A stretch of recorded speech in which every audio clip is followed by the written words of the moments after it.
So finally दोस्तों flex 64 box के second part में आप सभी लोगों का स्वागत है। यहाँ पर फ्लेक्स 64 बॉक्स का हमने एक सीरीज चालू किया है जिसमें हम इसके बारे में पूरा A to Z डिटेल में बताने वाले हैं, जिसमें हम आपको ये बताएंगे कि फ्लेक्स 64 बॉक्स को कैसे यूज करना है, इसका पूरा फीचर्स क्या है, एक UFS eMMC की प्रोग्रामिंग कैसी होती है, A to Z सारी जानकारी देने वाले हैं। इसके अलावा क्या क्या इक्विपमेंट आपके पास होना चाहिए, तो बेसिक से लेके एडवांस तक हमने अपने YouTube चैनल में एक प्लेलिस्ट दे रखा है आपके सुविधा के लिए। उस प्लेलिस्ट में अपने UFS नाम से प्लेलिस्ट है, फ्लेक्स 64 बॉक्स के नाम से, उसमें जितनी भी फ्लेक्सिंग से रिलेटेड रिक्वायरमेंट होती है उन सारी वीडियोस को वहाँ हम एक जगह इकट्ठा कर दिया, तो आप लोग जाके देख सकते हैं। अभी फिलहाल ये सीरीज स्टार्ट हुआ है तो सेकंड थर्ड ऐसे पार्ट स्टार्ट होते जाएगा। तो ये हमारे पास F64 बॉक्स का किट है जिसका अभी हमने अनबॉक्सिंग तक नहीं किया आप लोगों के लिए, क्योंकि हमें उसका पहले बेसिक रिक्वायरमेंट होनी चाहिए। तो यहाँ पे हमने मंगाया है एक SSD 1 TB का सॉरी तो SSD मंगाने के पीछे रीज़न क्या है, अब देखिए एक छोटी सी आपको स्टोरी बताऊंगा। मेरा जो लैपटॉप है इसके अंदर क्या प्रॉब्लम हुआ था कि जैसे हम लोग, आपको पता होगा, आपके पास भी जब भी जो लोग भी सॉफ्टवेयर का काम कर रहे हैं उनके पास जो उनका PC होता है उनमें कुछ ना कुछ प्रॉब्लम होती रहती है।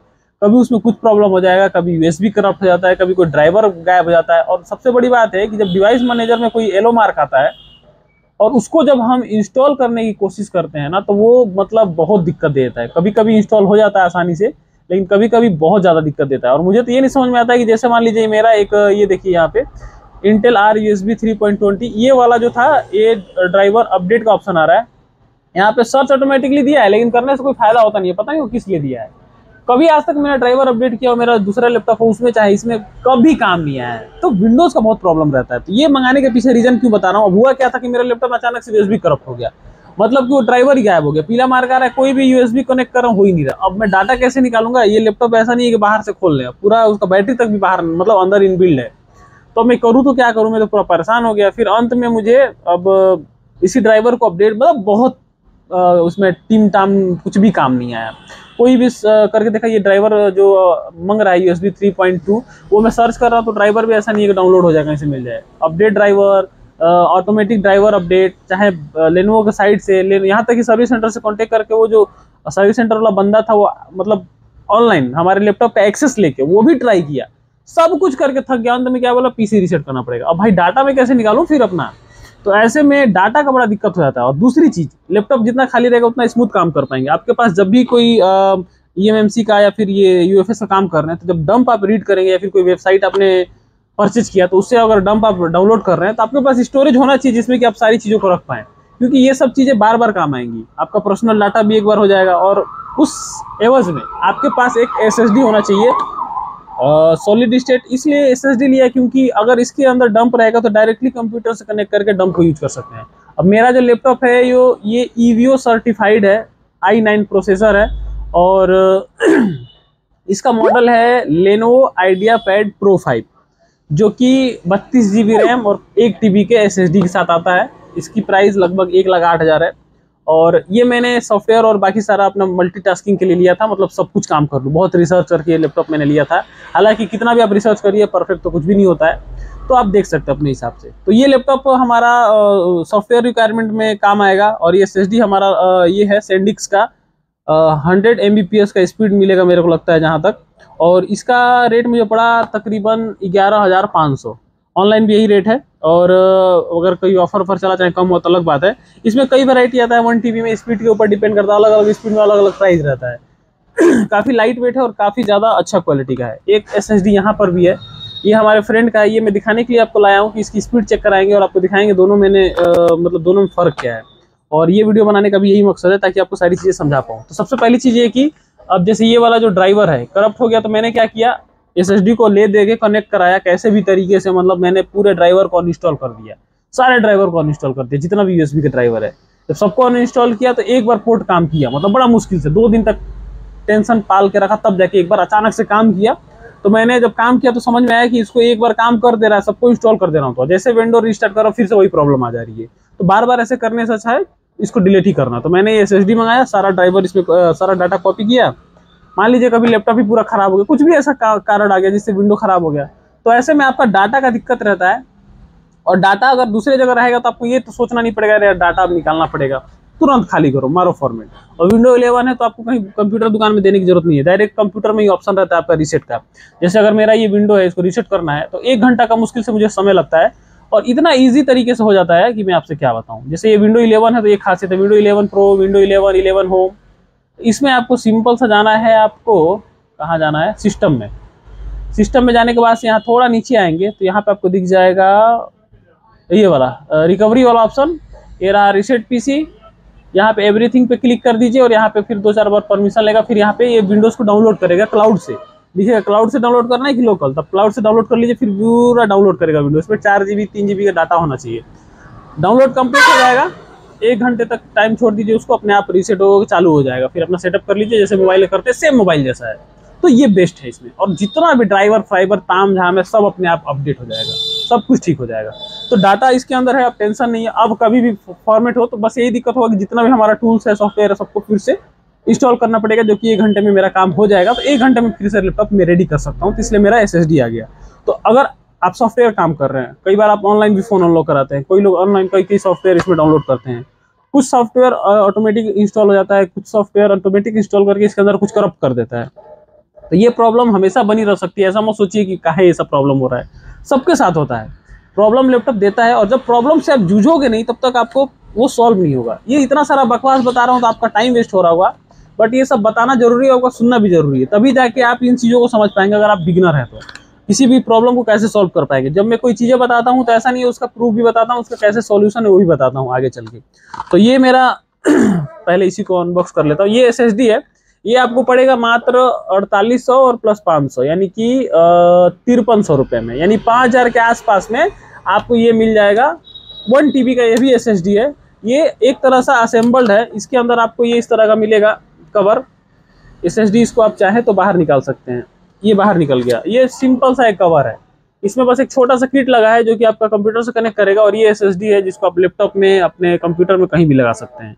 तो ये 1 TB का SSD है, नॉर्मल कंपनी है, 4800 इसका रेट है, 1 ईयर का वारंटी है। तो ये इतना बड़ा साइज है और लाइट वेट है। अब स्पीड इसका बाद में चेक करेंगे, पहले इसको मैंने आपको दिखा दिया। ये मेरे दोस्त का है, हालांकि 1 TB काम है। अब चलने के ऊपर डिपेंड करता है कि कहीं जल्दी ख़राब होगा कि नहीं, ये तो नहीं पता मुझे। बट अगर मेरा जल्दी ख़राब हो गया तो मेरा दिमाग ख़राब हो जाएगा, क्योंकि मेरा 11,500 का 5000 सीधा आधे से भी कम रेट है।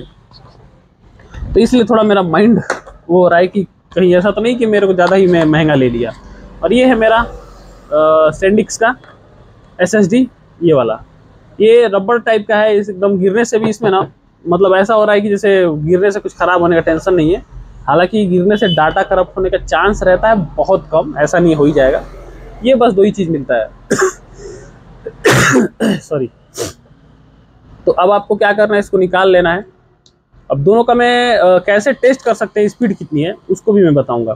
तो यहाँ Type-C है, 2 थंडरपोर्ट मेरे में दिया है, और 2 USB Type-A, मतलब USB 3.20 जो मैंने दिखाया था ड्राइवर, वो दिया है। तो Type-C का स्पीड हो सकता है अलग हो, अब पता नहीं मुझे। बट मैं क्या करूँगा, यहाँ पे आपको दोनों का स्पीड चेक कराने के लिए मेरे पास एक सॉफ्टवेयर है, और वो सॉफ्टवेयर है ये वाला, क्रिस्टल डिस्क मार्क। यहाँ पे आपको इसको डाउनलोड करना है, क्रिस्टल डिस्क मार्क सर्च करिए, यहाँ पे सोर्स वाले पे क्लिक करके यहाँ डाउनलोड पे क्लिक करेंगे तो ये अपने आप डाउनलोड कर देगा। और डाउनलोड करने के बाद से मैंने पहले से डाउनलोड कर रखा है, तो मैं आपको ये चेक कराता हूँ। ये चेक कराने का मकसद ये है कि ये इतना महंगा है तो क्या इसका फायदा भी है कि ऐसे ही है। क्योंकि आपके पास अगर कोई हार्ड डिस्क है तो डायरेक्टली इसके अंदर डाटा है, तो डायरेक्ट आप वो कर पाएँ, एक्सेस कर पाएँ। ऐसा नहीं कि आपको उसको पहले लैपटॉप में डालना पड़े फिर उसको एक्सेस करना पड़े, वो ऐसा करने से फिर कोई फायदा नहीं देगा। ये सब चीज़ सोच के मैं आपको ये सब चीज़ें बता रहा हूँ। तो यहाँ पे मैं कर लेता हूँ इसको एक्सट्रैक्ट, और इसके बाद से मैं इसको करूँगा ओपन।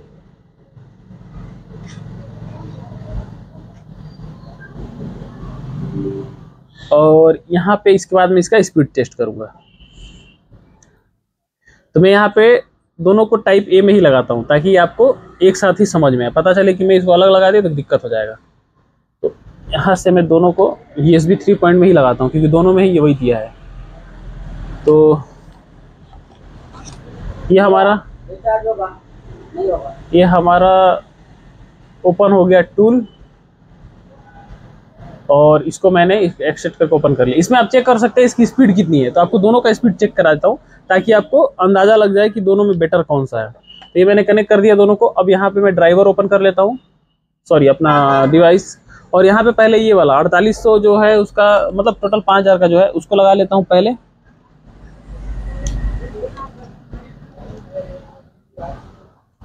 तो ये आप कंप्यूटर में देख सकते हैं।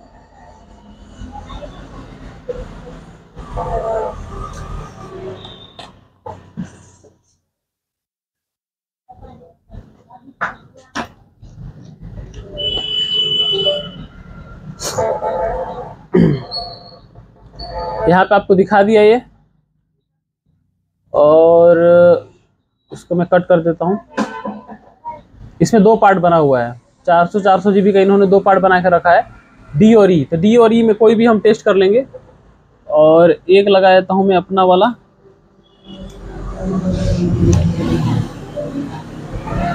तो ये हमारा आ गया मेरा वाला, तो ये हो गया मेरा एफ। तो हम डी और एफ को चेक करेंगे कि यहाँ पे हमारा स्पीड कितना दे रहा है। तो इसको चेक करने का तरीका है, यहाँ पे देख सकते हैं ये वाला टूल है। इसमें आपको यहाँ पे सेलेक्ट कर लेना है आपका select folder, sorry this PC, और ये मैं डी को सेलेक्ट कर लेता हूँ और यहाँ पे ऑल पे क्लिक कर देना है।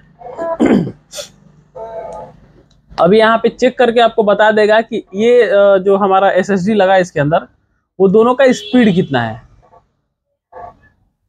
थोड़ा समय लेगा ये चेक करने में।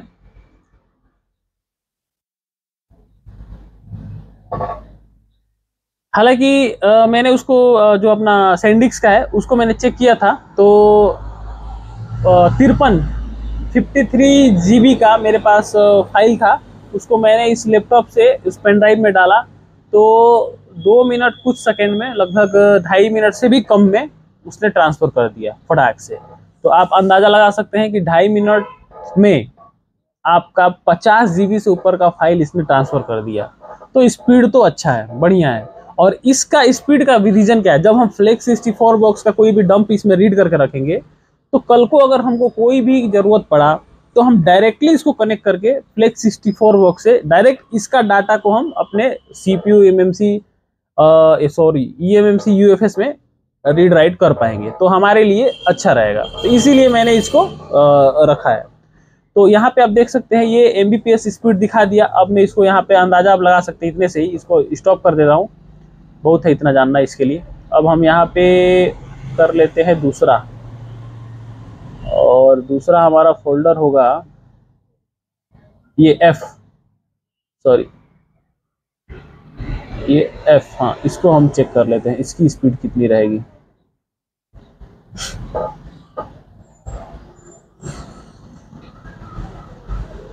इसका बहुत सारा वर्जन है इस टूल का, आप कोई भी टूल का बढ़िया वर्जन डाउनलोड करके उसमें आप देख सकते हैं स्पीड।